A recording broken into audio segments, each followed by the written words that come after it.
Okay, tell me about it. Why do you want to work here? Para makabawi.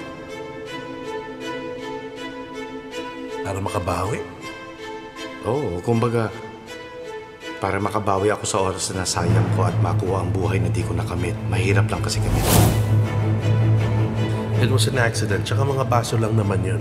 So, don't worry about it. Oo, pero hindi yun aksidente. Sinadya ko yun. Sinadya mo yun? Kasi gusto ko lang makita kung paano niya tratuhin ang mga tao dahil sa maliit na bagay na yun.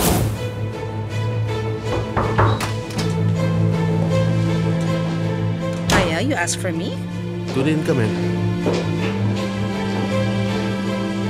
I want to ask you something. Sige. It's about our new hire, Yit. Pumunta lang ba siya dito bigla? Oo. So, walang nag-recommend sa kanya dito, tama? Oh, wala. I-background check kaya natin siya. What do you want to find out? Nung tinanong ko siya kung bakit niya gusto magtrabaho dito, hindi niya ako masagot ng maayos. He seemed rather angry. I feel like he's planning something here. See, kaya if you feel like he's dangerous, we could just fire him.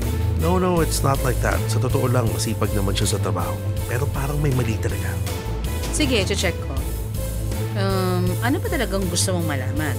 All I know is that both of his parents are dead. Mag-isa na lang siya sa buhay. Any info you can get, for example, saan siya nakitira, may record ba siya? I'm sure he submitted a police clearance, but let's double check on that, just to be sure, okay? Okay. Okay, akong bahala. By the way, how's your new house? It's not finalized yet. I have a few more papers to sign, pero I'll handle this first. And then tatapusin ko na before going home. Sana mag-enjoy ka sa bagong bahay. See you.